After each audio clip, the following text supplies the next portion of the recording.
So hello ladies, gentlemen, boys and girls, and anyone in between, and welcome. So today I want to talk about whether or not this Suzuki Bandit is a good first bike or not.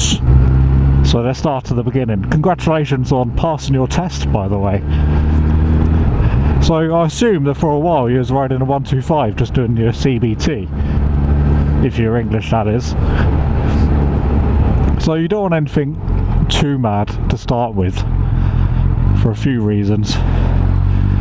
Your own safety and insurance reasons. You want to save a bit of that money, don't you? I know, the gear, no one ever thinks about gear. Gear's expensive, isn't it? So your motorcycle budget isn't as large now as you hoped it would be, now that you've bought your £400 helmet and your £300 jacket and your boots and so on. So let's talk about some budget bikes here then. Let's do that. It just so happens that I know one particular good budget bike that I might be able to recommend to you. I'm riding one right now. It is already, it's a classic already. It's a modern blooming classic. Now it is a bit of a do-it-all, kind of does do-it-all. It can go reasonably fast. It can go reasonably fast quickly, if that makes any sense. It can do all sorts of terrain, all sorts of road, and it's a very comfortable bike. It's also well designed, ergonomically pretty good. Now, I don't know if you can see my arms here, but I'm about 5'10", 5'11". I'm not hunched, I'm not stretched. It's like it's designed for me. But yes, the Bandits are slightly older bikes. So with an older bike you get the older type of style, but the style is still timeless. However, that's not always fully the case, you see. So more modern bikes are a little bit more lightweight, so you are looking at, well, it's a medium weight motorcycle. Some people might not be used to it. So off the top of my head, I'm going to say it's about 230 kilos, but as soon as this car passes, I'm going to put up the actual real sign. Ready? Here it is. Oh, don't know where he's going. So that's the actual real weight of it. Once you're on the bike, it doesn't even feel like it. And to be honest, I'm not the most muscly man in the world, and I can manoeuvre it quite easy.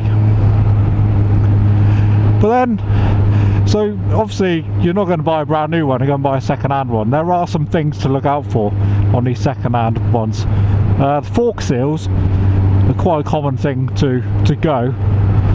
If you're looking to take it to a garage, you're looking at maybe a couple £100 to fix the fork seals. And one of the most important things, if not the most important thing on a motorcycle, is brakes. So that's something else you're going to want to look at, and you're going to want to look at something too. So yeah, you're going to want to look at brakes, any calipers, and get those serviced, and that's not going to be cheap either. So when you come to buy your Suzuki Bandit, if you really do want one, cosmetics, I don't think it's a massive deal. Cosmetics is something that you can always change to your own taste. I think the Bandit is one of the most changed motorcycles, one of the most customised motorcycles you've seen. I'm just going to get off and show you mine. Mine's pretty much stock, but you're not going to find a Bandit with the original exhaust pipe. They're quite common. So your fork seals, right, I ride mine every day, so that's your fork seals. You want to look at those. There's quite commonly a line around here, but that's just when the oil reaches top, because the fork seals, I'm not going to do it here, but it's basically the bouncy springy mechanism. So look at those, look at anywhere where there could be oil. If there's any oil leaking, maybe I'll look at another one. However, you're going to have faded paint, you're going to have chipped paint, you're going to have some scratches, because these bikes are built to be used, they're not built to be looked at.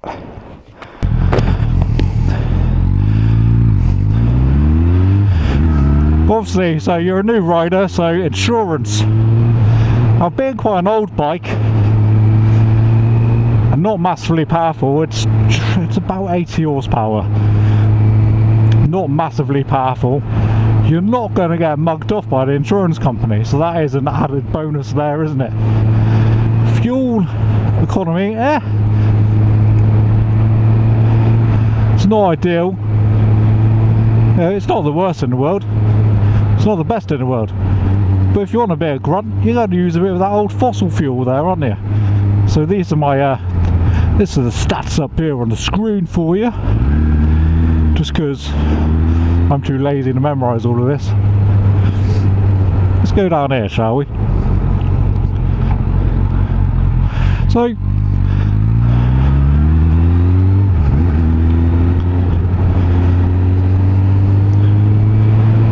price-wise, if you're living in the UK, what are you looking for? I was very fortunate. I think I actually got an absolute bargain here, even though I have had to spend a few £100 on doing parts up.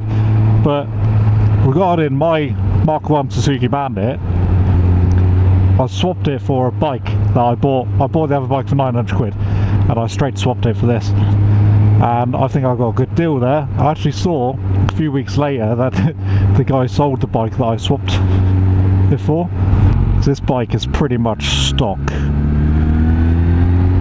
My personal opinion, as someone who's nowhere near an expert, is try to avoid bikes that have just been chopped up and changed so much, because so many problems that could be hiding underneath all that nice shiny paintwork and plastics and all the crap that people put on motorbikes. But whilst we're on the subject of that type of stuff, of watching out for dodgy stuff like I just mentioned earlier back there, so you come into a problem on your bike. It happens. You phone your garage, your local garage, and you're like, hey, can you mind fixing my bike up for me? Now, previously you used to do it with your Chinese 125, or am I just talking from my own experience here? Well, I used to anyway. I used to be slightly embarrassed that I was hello doggo. Oh. I used to be slightly embarrassed that I was phoning up by my 125,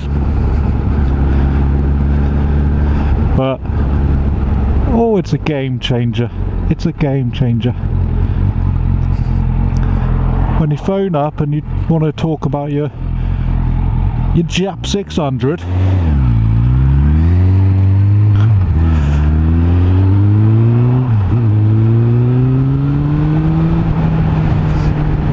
And it's a classic Bandit. Now, from classic Bandit, now what do we talk about? Are you going to buy this and then lose loads of money when you come to sell it in the future? Hell no. If you buy like a Mark 1 and it's in pretty much stock condition and you look after it, I don't know if you're going to lose any money. In fact, if you really do love it, like Bandits are a cult bike now. People do absolutely love them. Then and you're going to keep it for a long time. It might actually gain value. So, to summarise, should you buy a Bandit for your first bike? I would say yes. Can't see. I'll say yes, you should. Definitely.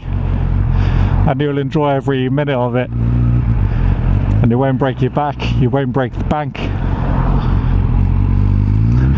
Get respected by the older bikers.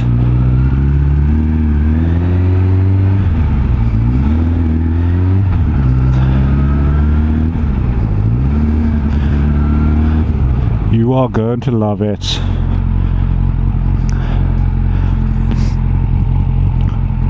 So, that's all I've got to say about this, ladies and gentlemen, boys and girls, men and in between.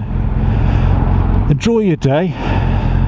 If you like Bandits, subscribe to this channel because I ride one and I always talk about it. Sayonara, mother flippers.